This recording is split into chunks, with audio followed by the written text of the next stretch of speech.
Welcome to the Essential Discourse podcast show, the show that confronts taboo and hot-button topics across the spectrum of our society with objectivity and without prejudice.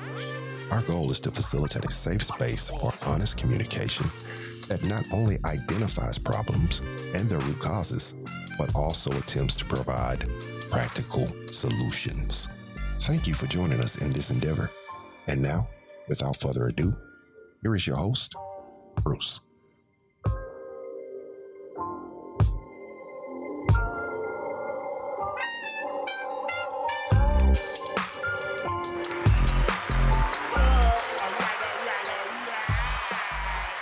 Welcome to the Essential Discourse podcast show. I am your host, Bruce.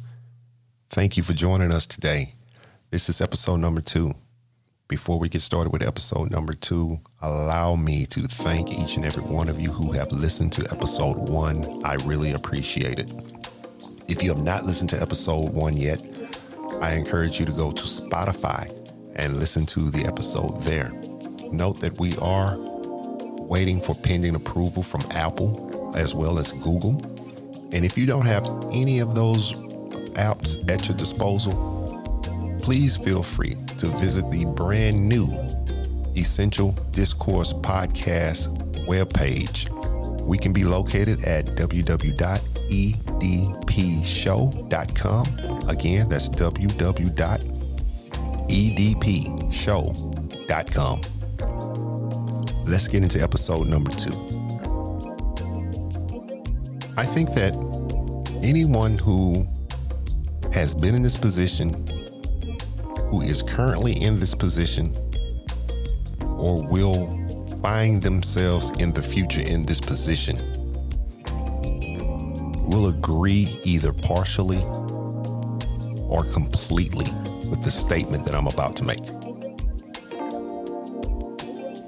And that statement is, the most difficult thing that I've ever done as an adult is to be a parent who is actively parenting an adult child.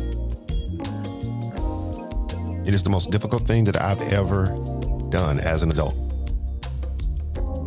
Parenting an adult child. It's more difficult than Chinese arithmetic. It's more difficult than going to Iraq and fight a war. It's more difficult than trying to make ends meet when you don't have ends. It's more challenging than two people who have come together to cohabitate as either husband and wife, boyfriend, girlfriend, or whatever other kind of dynamic that you want to throw into there.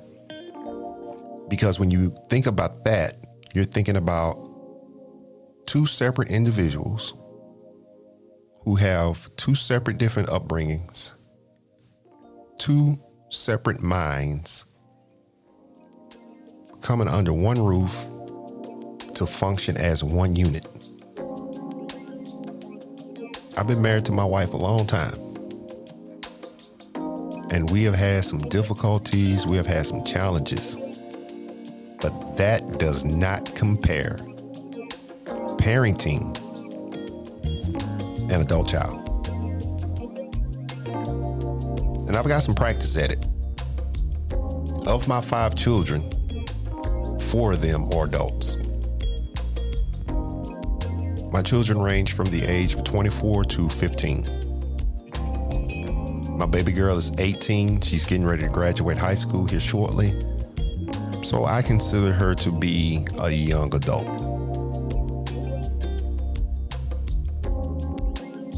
And it's odd to make that statement, to hear that statement. It's odd. We don't normally have conversations regarding this. And if we do have conversations regarding this, it's like, I had to put him out my house. She thinks she grown around here. girl, let me tell you what I had to do this. Such and such and such and such. Those are the normal conversations that we have concerning adult children who aren't meeting the expectations that we have for them. Yeah, that's an accurate statement. Who aren't meeting the expectations that we have for them. Yeah, it's expectations into that, guys, because you look at it for 18, 19, 20, 25 years, you have made investments into that individual. Investments for which you are looking for a return. And that return is that they live a productive and successful life. And for most of us, we go through stages in where we can't see the path that they're on lining up with the path for which the success and the expectations that we have for them rest. You have to really think about the investment that you've made into these individuals. You're talking 18, 19, 20, 25 years of faithful investment for a desired outcome, an expectation that they will be productive and successful adults. And when we can't see that they are on the path, we get frustrated. We get angry. Well, at least I did. Being a parent to an adult child, it'll cause you to scratch your head. It will cause you to question, who is this son of a gun? That can't be my child. I didn't teach you that. Where you get that from? What made you think that that was going to be okay? Who told you that idea was a good idea? That's what being a parent to an adult child does to the parents from time to time. And if you didn't experience this, you haven't experienced this, and your children are adults, well, I ain't talking to you. You're the exception. You know, when they were babies, when they were toddlers, when they were tweens, when they were young teenagers, they had no problems taking commands from the tower. And you individuals who were in the military, you know what I'm referring to. The tower, it sees more than you can see at ground level.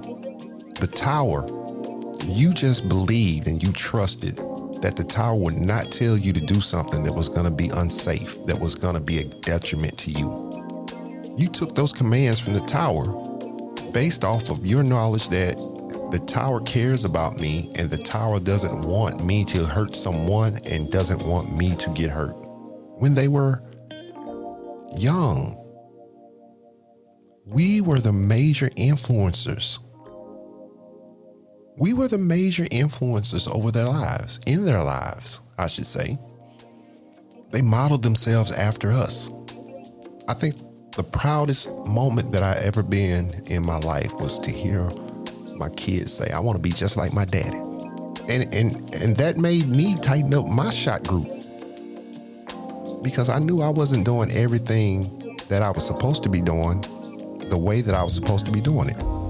And to hear that joker say, I want to be just like my daddy. Well, no, I can't let you be like this version of your daddy.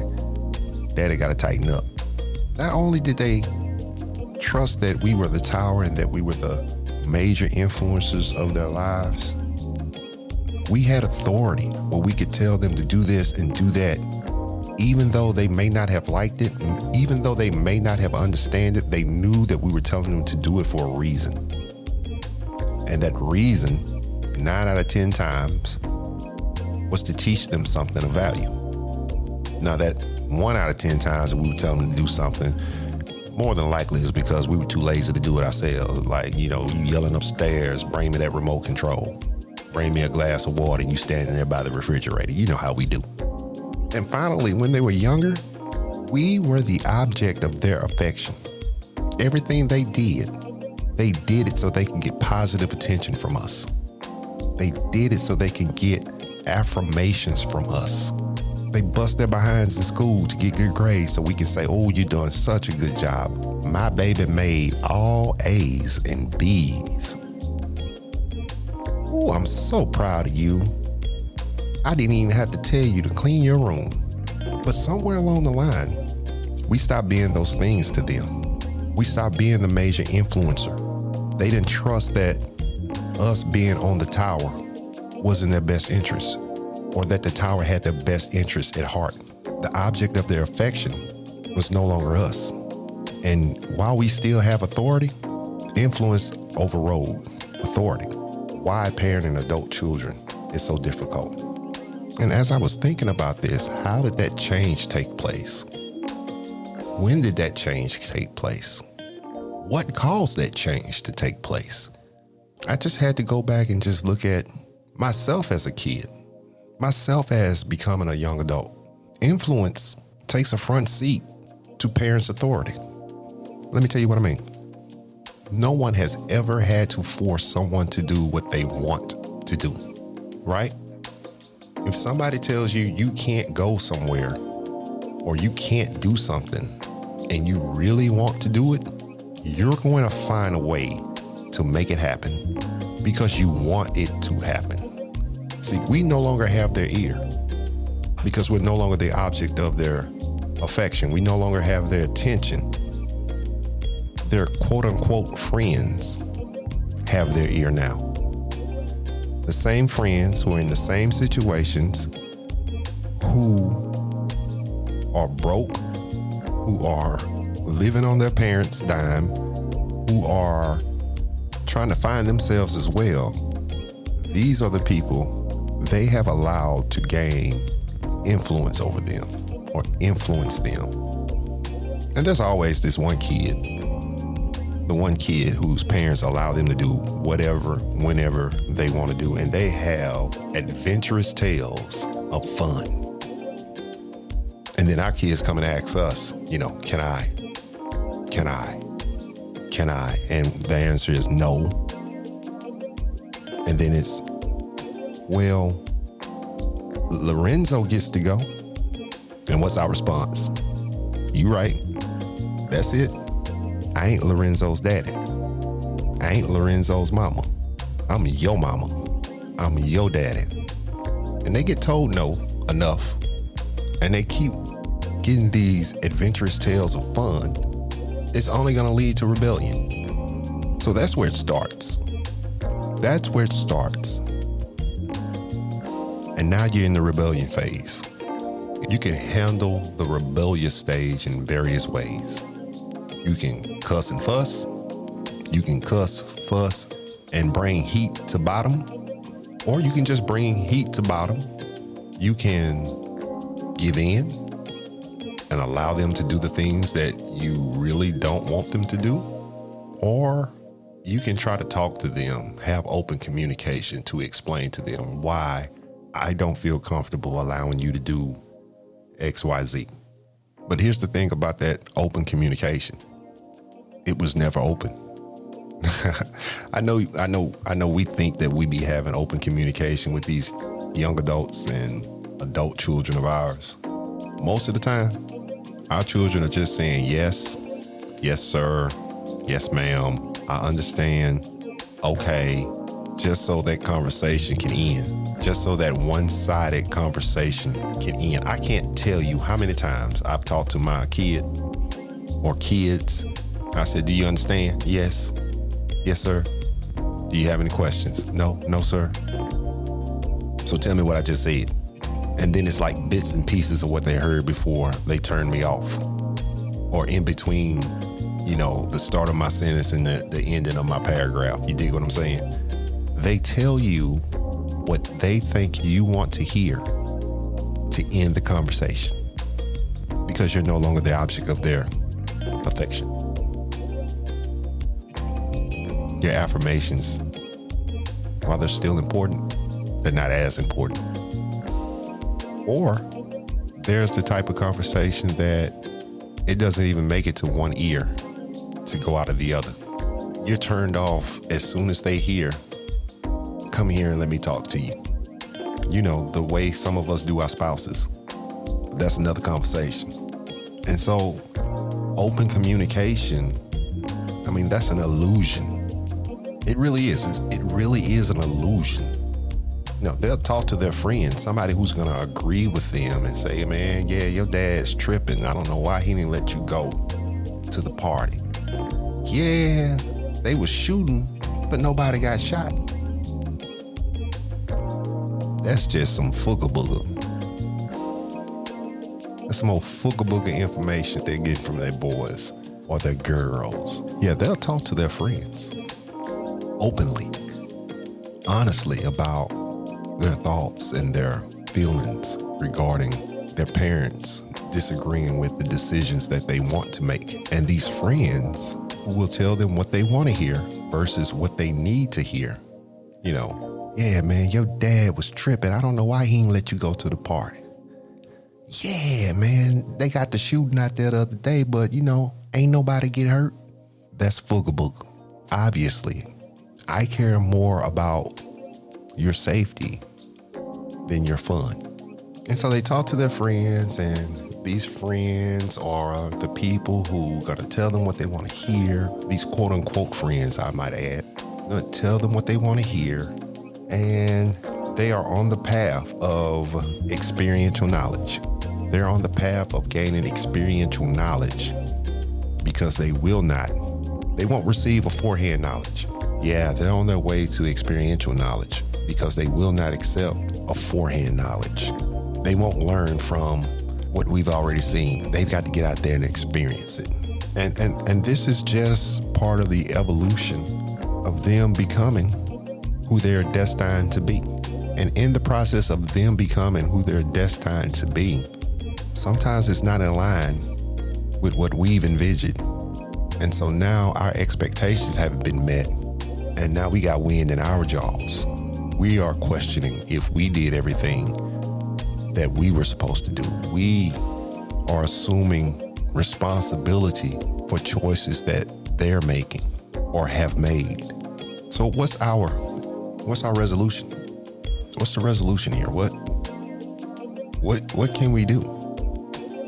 Well, we've got to learn how to strategically put our input into the atmosphere. Now, it's so easy for us to act out emotionally. We'll start cussing and fussing and saying stuff that we can't take back, that we have absolutely no idea of how it may affect that child, because now we're in our feelings. You know, we might say something like, after all I done for you, this is what you doing? I can't believe I spent all this money for you to go to college, for you to flunk out. And we've got to be careful that we are not firing weapons of destruction out of our mouths that have the ability to plant seeds in these children's hearts and minds. We attempt to make them conform rather than just showing them what right looks like. Rather than continuously showing them what right looks like, we attempt to make them conform. Now, don't get me wrong. Some kids, adult children, some adult children, they do need to find them somewhere else to live. They don't need to be in your house. You can't wash dishes without having air in your jaws. You coming in the house smelling like weed. Everything I ask you to do, you do it halfway, half-aced. Let me say it that way. The expectations of the house, you can't or you won't meet the standards in which you know you're just disregarding. And now your disregard has become disrespect. And now me as the mortgage payer, the food provider, the electric keeper honor, the hot water provider, now you have no regard for me. Yeah, it's time for you to go. It's time for you to go be grown somewhere else, because you can't be grown here. Because being grown here, acting that way, ain't gonna end up well for either you or me. Yeah, it's time for you. It's time for you to go be grown somewhere else. because your behavior of disregard for my presence, for my authority, my manhood or womanhood in this house, that's just not gonna fly. And then sometimes we have those situations and we say what we mean in the moment, but 2 to 3 days later, 2 to 3 weeks later, we are reneging on what we said. We are reneging on the fact that, hey, you weren't doing right here. You had no regard for me. You can't be here. But you done seen some tears fall from their eyes and some, please, mama, I'ma do better. Please, daddy, just for a little while. And you let them right back into the residence, and it ain't too long before they right back doing the same thing. We have to learn as parents of adult children, we have to learn that they are gifted with the same things that we were gifted with. And that's choice. And we have to give them the freedom to make choices independent of our influence and or authority. But they also have to have the assurance that we won't bail out on them, neither will we bail them out. Because the thing about choice, consequences is right there before you make that choice. You know, if you drink poison, you most likely gonna die. You know, if you drink alcohol and you get behind the wheel of a car and your blood alcohol level is at a certain point and you get stopped by the police, they blow you or they test your blood, you know you can go to jail. So what am I saying? What are you saying? What are you saying, Bruce? I'm saying you have to give them the ability to make these choices, the freedom to make these choices, and then you have to let them deal with the consequence. Parents, we can't keep putting on the super parent cape and bailing them out of every situation that they're in. And at the same time, we can't be Thanos and just say, you know what? It is what it is. Don't call me. Don't ask me for nothing. No. We gotta toe that line right there in the middle. We've got to give them the freedom to make those mistakes, to make those choices, not mistakes, choices. We got to give them the freedom to make those choices and live with the consequences, deal with the consequences. I know you hear basketball players say all the time, I've trained, I've completed the process, I believe in the game plan. Me and my teammates are gonna go out here and play as hard as we can and we'll live with those results. Well, live with the results of knowing that you've done your best to raise these individuals to be productive human beings. Understand and be confident that you have done your job well.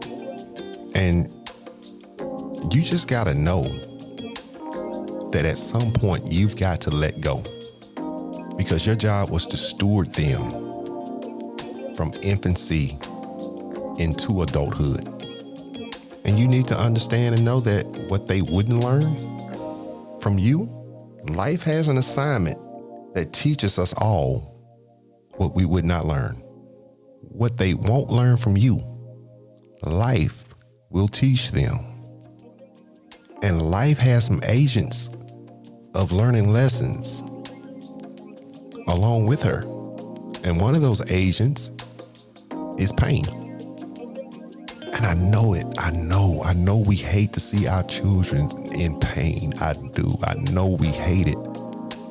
I know we hate to watch them make decisions that we know were wrong from the jump. And other than saying, hey, I don't think you should do that, that's all we can say at a certain point. I know we hate it when our daughters get involved with somebody who we know ain't about sugar. And all you can say is, baby girl, he ain't the one for you. He ain't the one for nobody. He ain't about sugar. And that's all you can do. It hurts to watch them make choices that will ultimately hurt them. Because as parents, as decent parents, when our children hurt, we hurt. When we don't know what the status is of our children, We're concerned, but we've got to be accountable. We got to be accountable enough to be truthful with them. We've got to learn to say what we mean and mean what we say. And we have to say it in a loving way.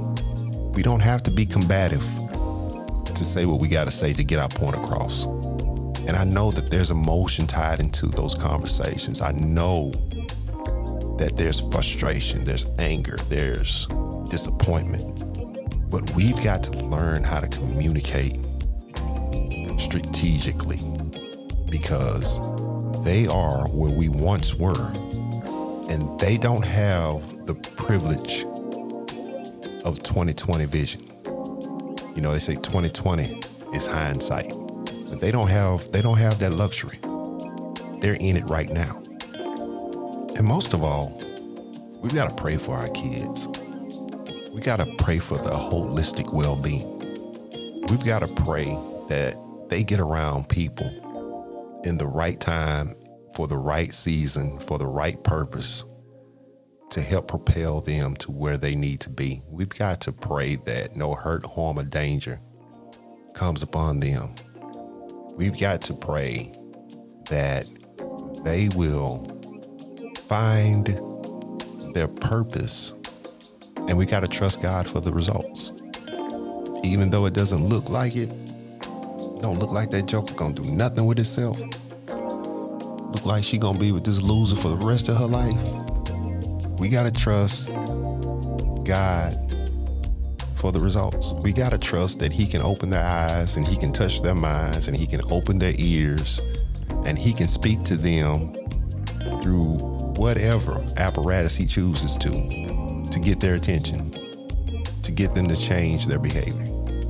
And last but not least, guys, we've got to understand that, and I made mention of this earlier, we were once where they are. And we gave our parents grief. And it's only now that we can see what we took our parents through. So, being a parent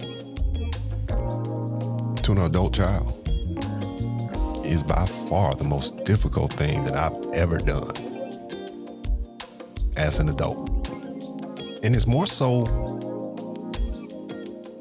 about tempering my expectations, about tempering my desires for them, and learning to say, okay, well, I don't think you should go, but, you know, it's having the strength to say, well, you just got paid 2 days ago, and I'm not going to give you money to take care of what you should have taken care of, a need, because you decided that you were going to go to wherever and do whatever and not prioritize your need over your wants.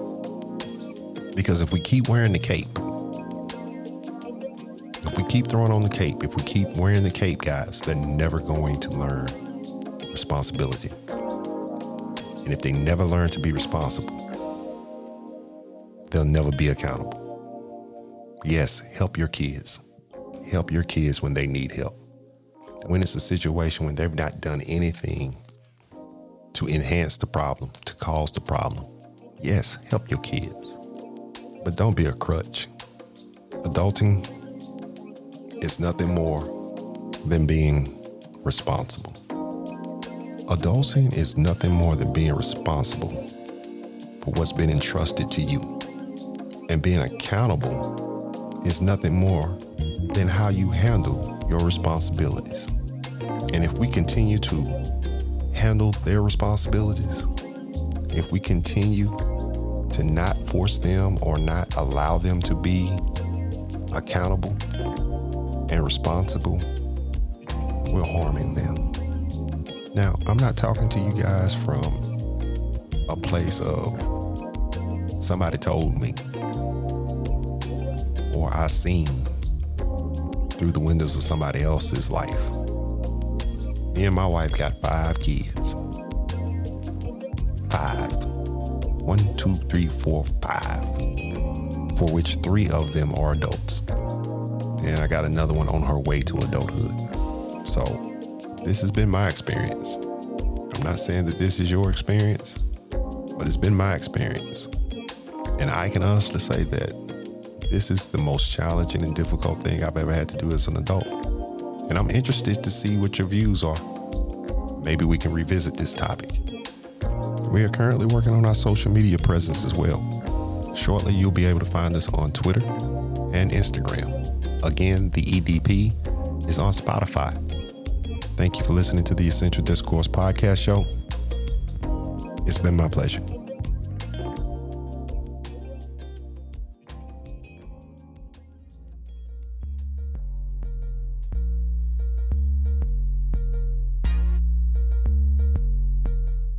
All right. I've had a blast chopping it up with you today. Do me a solid. Subscribe to the EDP wherever you get your podcast. Visit our website at www.edpshow.com. Leave us your feedback, fill out our contact list, and feel free to browse around. Review our podcast and our content. And finally, plug us into your friends so that we can all be friends. Thank you. This is Bruce from the Essential Discourse podcast show. That boy is good. Good and terrible.